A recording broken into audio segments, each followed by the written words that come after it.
The President's address is an occasion to take an overall view of our contributions in different fronts of national and international activities. It is also an opportunity for the government to indicate the direction in which we are going to move. It is difficult to react to almost every aspect of the issues mentioned precisely for that reason. I would like to highlight some limited areas.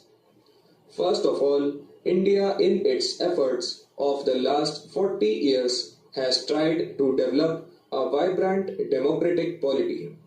Now, the process of creating a democratic system is unending, and at the national level, we have a superstructure of democratic framework.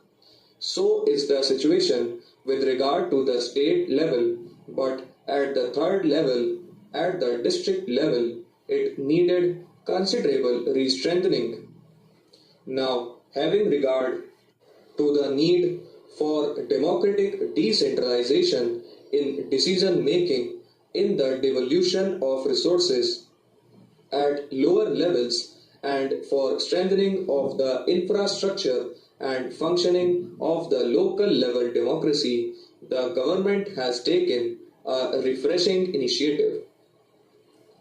In this context, the initiative of the government to introduce and strengthen the Panchayati Raj system is a major step forward.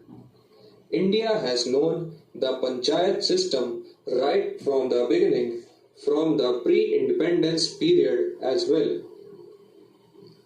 The post-independence period, several efforts have been made to strengthen this institution.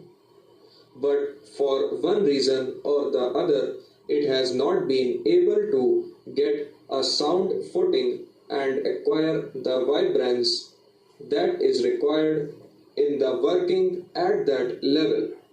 On some pretext or the other, in different parts of the country, elections have been postponed or local bodies have been disbanded and administrative control from the executive side has been strengthened. This has led to a situation where the distance between the common man and the government has widened. This has further led to a process where there has been an alienation at the grassroots so far as beneficiaries of one or the other of government programs are concerned.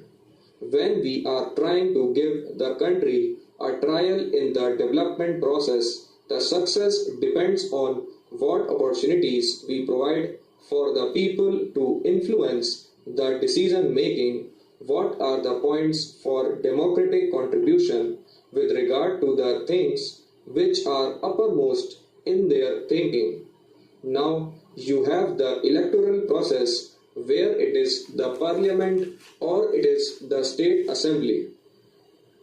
In every sphere of national issues, the constituencies at the village level get lost. The same is the story with regard to MLAs and members of parliament.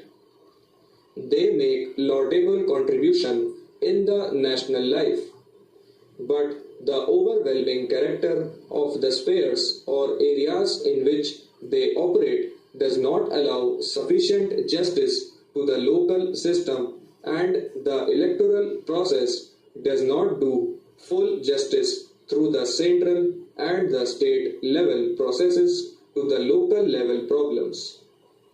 To that extent, the opening and the strengthening of a third tier at the local level, the district level, is the only and inevitable solution to the problem of strengthening the grassroots of the democratic process.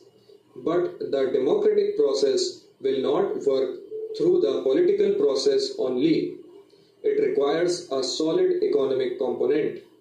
And the very fact that we are now emphasizing the district level planning is a step forward in the right direction. We have seen 7 plan periods of development since 1951. We are at the end of the 7th plan, and the 8th 5-year plan is beginning to take shape. But in that process, what has been the contribution of people through their views and resources for development in the plan programs, or of those who are at the receiving end of whatever plan programs have been launched, has been an open question. It is not surprising that the delivery cost of development programs has been getting out of hand. Almost 80% of the project cost is delivery cost only, and just 15 to 20% gets left for the benefit of the receiving end. Also, the priorities when we look from the national or state level tend to differ radically from the perceptions of the people at the district level. They do not involve the problems which concern the district level and the village level. The district level and the village level problems do not involve substantial resources, but from the point of view of those local people, they are the lifeblood for survival, whether it is the location of a small school building or the construction of a canal or the public distribution system network location.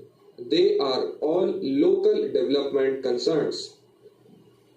In the district level planning, we have talked about decentralized planning, but this time the district level planning program is a decisive and courageous program to carry the whole process of economic planning to the local level, so that the people there who are likely to be knowing more so far as their own interests are concerned are involved directly in the process of planning.